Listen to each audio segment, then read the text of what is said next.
जरांगेंच्या उपोषणाचा आज चौथा दिवस। जरांगे आजपासून पाणीही सोडणार, तर रात्री उशिरा जरांगेंच्या डॉक्टरांच्या पथकाकडून वैद्यकीय तपासणी।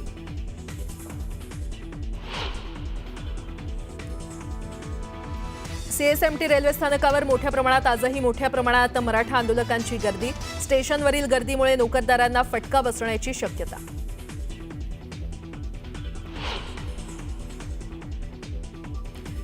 सीएसएमटी परिसरात वाहतूक मार्गात बदल। मुंबई सीएसएमटी आणि पालिकेच्या दिशेने येणारे सर्व मार्ग वाहतुकीसाठी आज बंद राहणार। अतिरिक्त पोलिसांची कुमकही तैनात।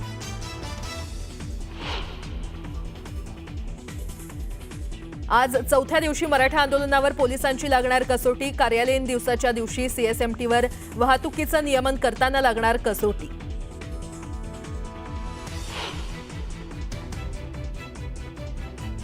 माजी सनदी अधिकारी मधुकर अर्दडांनी घेतली जरांगे यांची भेट। हैदराबाद गॅजेटबाबत झाली चर्चा।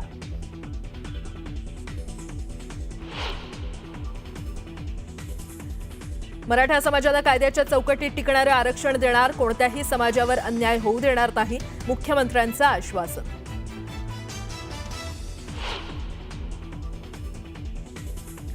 मराठा आरक्षणाच्या पार्श्वभूमीवर छगन भुजबळ मुंबईत घेणार ओबीसी नेत्यांची बैठक। जरांगे यांच्या मागण्यांवर ठरणार पुढची रणनीती।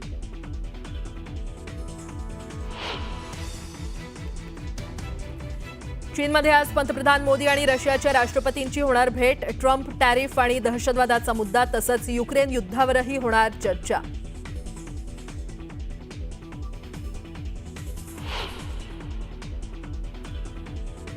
आणि चीनच्या तियानजिनमध्ये एससीओ समिटमध्ये राष्ट्रपती शी जिनपिंग यांनी केलं मोदींचं स्वागत। 20हून अधिक देशातील वरिष्ठ नेत्यांसोबत फोटो सेशन।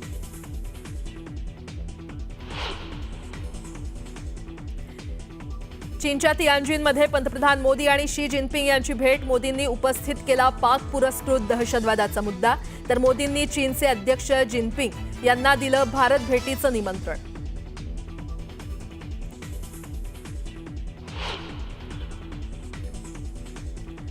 भूकंपाने हादरला दिल्ली आणि एनसीआर परिसर। अफगाणिस्तानमध्ये भूकंपाचा केंद्रबिंदू। 9 जणांचा मृत्यू झाल्याची माहिती।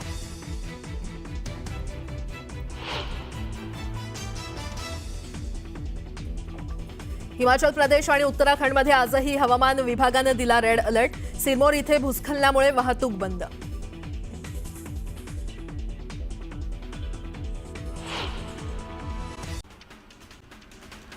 मराठा समाजाला कायद्याच्या चौकटीत टिकणारं आरक्षण देणार, कोणत्याही समाजावर अन्याय होऊ देणार नाही, असं आश्वासन मुख्यमंत्री देवेंद्र फडणवीसांनी दिलं।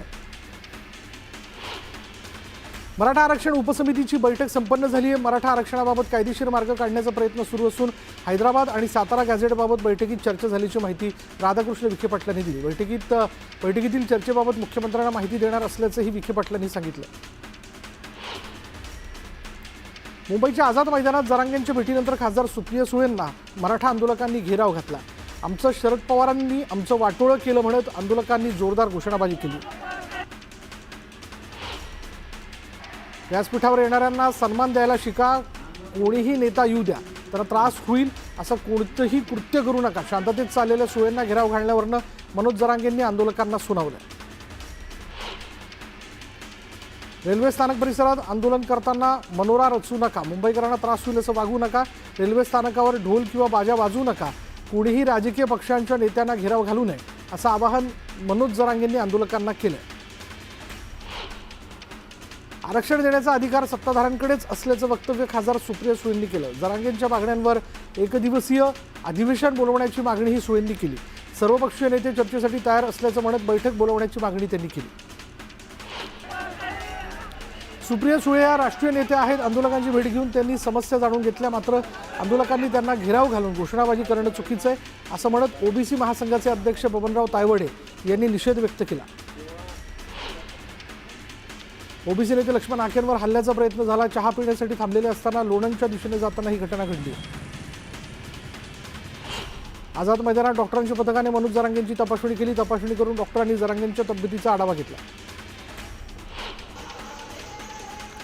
आझाद मैदानात मराठा आंदोलकांनी लोटांगण घातले। लोटांगण घालत आंदोलकांनी सरकारकडे मराठा आरक्षणाची मागणी केली। आझाद मैदानात मराठा आंदोलकांसाठी ठाकरेंच्या शिवसेनेनं पुढाकार घेतला। उद्धव ठाकरे यांनी शिवसैनिकांना आवाहन केलेलं होतं की मराठा आंदोलकांची गैरसोय होऊ देऊ नका। दरम्यान तब्बल 10,000 आंदोलकांना शिवसेना उभाटाकडून जेवणाची सोय करण्यात आली आहे। मराठा आंदोलक वैष्णवी धुमाळ भाऊक झाल्या आणि त्यांना अश्रू अनावर झाले। जरांगेंनी सांगितल्यामुळे शांत आहोत, पण सरकारनं योग्य वेळी प्रतिसाद दिला नाही तर शांत बसणार नाही असा इशारा त्यांनी राज्य सरकारला दिला। आझाद मैदानातील आंदोलनादरम्यान महिला पत्रकारांसोबत गैरवर्तन झाल्याची घटना समोर आली। या वार्तांकनावर TVJ कडून बहिष्काराचा इशारा देण्यात आलाय, तर पत्रकारांना त्रास देऊ नका असं आवाहन मनोज जरांगेंनी आंदोलकांना केलं। मराठा बांधवांना सरसकट कुणबी संबोधण्यास हायकोर्ट आणि सुप्रीम कोर्टाने नकार दिला होता। दोन्ही कोर्टाचे निकाल आरक्षणातील मार्गातील सर्वात मोठे अडसर आहेत आणि त्यामुळे समितीसमोर मोठा पेच निर्माण झाला। कोकणातल्या लोकांना आरक्षण नकोय, मराठवाड्यापुरते दाखले देऊ शकतो असं मंत्री नितेश राणेंनी म्हटलंय। न्यूज 18 लोकमतच्या गणरायाचं दर्शन केल्यानंतर त्यांनी ही प्रतिक्रिया दिली। उद्यापासून कडक उपोषणाला सुरुवात करणार, उद्यापासून मी पाणीही पिणं बंद करणार अशी घोषणा मराठा आंदोलक मनोज जरांगेंनी केली आणि ही आमची वेदना आहे, सरकारने याला गर्दी समजू नये असं जरांगे म्हणाले। मराठ्यांसाठी ओबीसीतून आरक्षण द्यायला मी खंबीर आहे, काय करायचे ते करा, ओबीसीतून आरक्षण घेतल्याशिवाय सोडणार नाही असा इशारा मनोज जरांगेंनी दिला। महाराष्ट्रातले सगळे मराठी टप्प्याटप्प्यानं मुंबईत येणार, आरक्षण घेतल्याशिवाय मुंबई सोडणार नाही असा ठाम निर्धार जरांगेंनी केला। राज ठाकरे कुचक्या कानाचे असून राज ठाकरे मानाला भुकेलेला माणूस आहे अशी जोरदार टीका मनोज जरांगेंनी केली। फडणवीस घरी चहा पिऊन गेले तरी ठाकरे खुश होतात असं जरांगे म्हणाले। लोकसभेला फडणवीसांनी राज ठाकरेंचा गेम केला, राज ठाकरेंच्या मुलाला फडणवीसांनी पाडलं असा हल्लाबोल मनोज जरांगेंनी केला। राज ठाकरे कधी मराठवाड्यात आले का असा प्रश्नही जरांगे पाटलांनी विचारला। भाजप नेते चंद्रकांत पाटील यांनी मुंबईतील मराठा आंदोलकांवर टीकास्त्र सोडले। आझाद मैदानावर आंदोलनाला परवानगी दिलेली असताना सर्वसामान्य मुंबईकरांना वेठीस धरणं चुकीचं आहे अशी टीका चंद्रकांत पाटलांनी केली। मराठा समाज जातीनं मागास नाही, मराठा समाजातील व्यक्तींना ओबीसीमधून आरक्षण मिळणं अशक्य आहे। आज वेळ मारून नेण्यासाठी जरी काही मागण्या तशाच मान्य केल्या तरी त्या कायदेशीरदृष्ट्या टिकणाऱ्या नसतील असं चंद्रकांत पाटील यांनी स्पष्ट केलं। चंद्रकांत पाटलांना काय अक्कल, त्यांनी शांत राहावं, मराठ्यांच्या शिव्या खाऊ नये, यापुढे चंद्रकांत पाटलांनी बोलू नये असा घणाघात मनोज जरांगेंनी केला। चंद्रकांत पाटलांनीच पडताळण्या रोखल्या होत्या असा आरोपही जरांगेंनी केला। दादांना सांगितलं होतं की नितेश राणेंना आवरा, आता आंदोलन संपू द्या, मग नितेश राणेला बघतोच असा इशारा मनोज जरांगेंनी दिला। शरद पवार 4 वेळा मुख्यमंत्री होते, 10 वर्ष मंत्रिपदी होते, मंत्री असताना पवारांना घटना दुरुस्ती करावी वाटली नाही का असा प्रश्न राधाकृष्ण विखे पाटलांनी विचारला। शरद पवार राजकीय पोळी भाजण्याचा प्रयत्न करतायत असा आरोप विखे पाटलांनी केला। मराठा समाजाचा इतका गंभीर प्रश्न सुरू असताना एकनाथ शिंदे दरेगावात जाऊन यज्ञ करायला बसले आहेत, लोक प्रश्न विचारतील या भीतीने त्यांनी स्वतःला कोंडून घेतलाय असा हल्लाबोल संजय राऊतांनी केला। एकनाथ शिंदेंनी शब्द दिल्याप्रमाणे 10% आरक्षण दिल्याचं शालेय शिक्षण मंत्री दादा भुसेंनी म्हटलंय। जरांगे मुंबईत परत का आले या राज ठाकरेंच्या वक्तव्याला भुसेंनी प्रत्युत्तर दिलं, तर आंदोलनाला रसद कोण पुरवतंय हे मुख्यमंत्र्यांना माहिती असल्याचंही भुसे म्हणाले।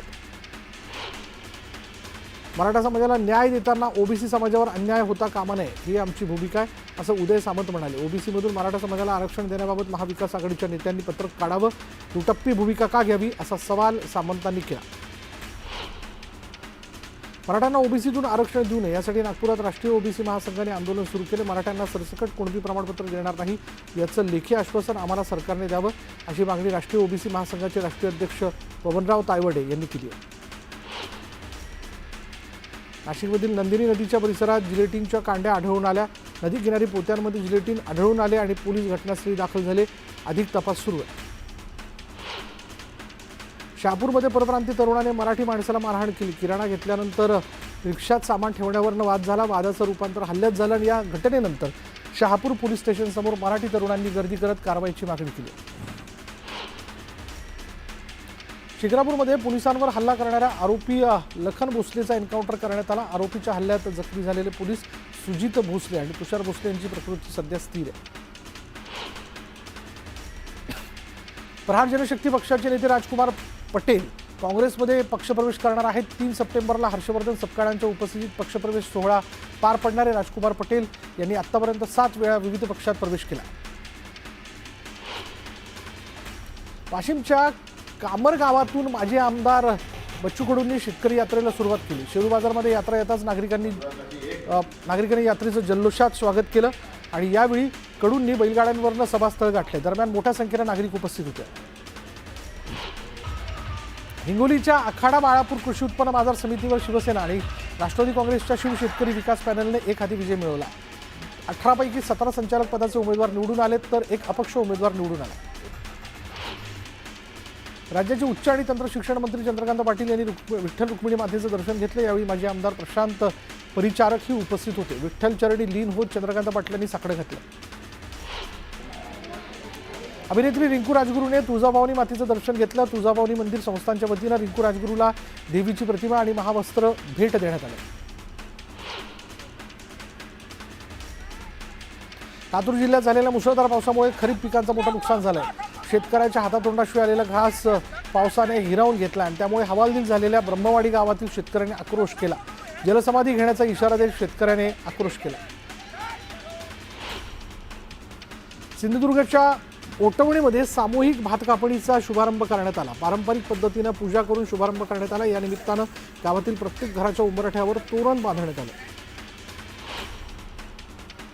हिंगोलीच्या वसमत शहरात उड्डाणपूल परिसरातील रस्त्यावर खड्ड्यांचं साम्राज्य निर्माण झालं आहे। यामुळे अपघातांच्या संख्येत वाढ झाली। तातडीनं रस्ता दुरुस्त करण्याची मागणी आंदोलनातून करण्यात येते।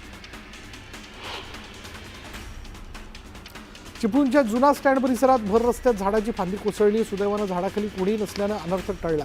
झाड धोकादायक असल्याचं म्हणत वाहनधारकांनी झाड तोडण्याची मागणी केली आहे। मुंबई गोवा महामार्गावर मोठ्या प्रमाणात वाहतूक कोंडी झाली। कोकणात गणेशोत्सवाचा उत्साह असल्याने कोकणवासी मोठ्या संख्येने प्रवास करत आहेत आणि यामुळे मार्गावर वाहनांच्या लांबच लांब रांगा लागल्या। जळगावमध्ये सुभाष चौक गणेश मंडळाच्या वतीनं सामूहिक अथर्व शीर्ष पठण कार्यक्रमाचं आयोजन करण्यात आलं आणि यावेळी 5,000हून अधिक भाविकांनी सहभाग घेतला। दरम्यान अथर्व शीर्ष पठणाच्या माध्यमातून 51,000 गणपती अथर्व शीर्षाचं आवर्तन करण्यात आलं। जळगावच्या चोपड्यात पारंपरिक पद्धतीने गणेश विसर्जनाला सुरुवात झाली आहे। यावेळी लेझिमच्या तालावर गणेश भक्तांनी गणरायाला निरोप दिला। नंदुरबारच्या डामरखेडा परिसरातील गोमाई नदीवरील पुलाचा मार्ग खड्डेमय झाला।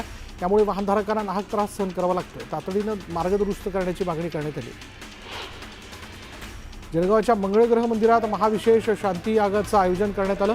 यामध्ये मोठ्या संख्येने भाविकांनी सहभाग घेतला। जिल्हाधिकारी आयुष प्रसाद, रवी किरण महाराज आणि खासदार स्मिता वाघ यांनी देखील उपस्थिती लावली। मुंबईमधील उशिवरा पोलीस ठाण्याच्या हद्दीत एका हॉटेलबाहेर झोपलेल्या व्यक्तीचा मोबाईल चोरीला गेला। या घटनेनंतर पोलिसांनी सीसीटीव्हीच्या आधारे अक्षय दुगलज या व्यक्तीला ताब्यात घेतलं। दरम्यान या व्यक्तीकडे 89 चोरीचे मोबाईल आणि ठाण्यासह इतर पोलीस ठाण्यात 19 गुन्हे दाखल असल्याचं निष्पन्न झालं।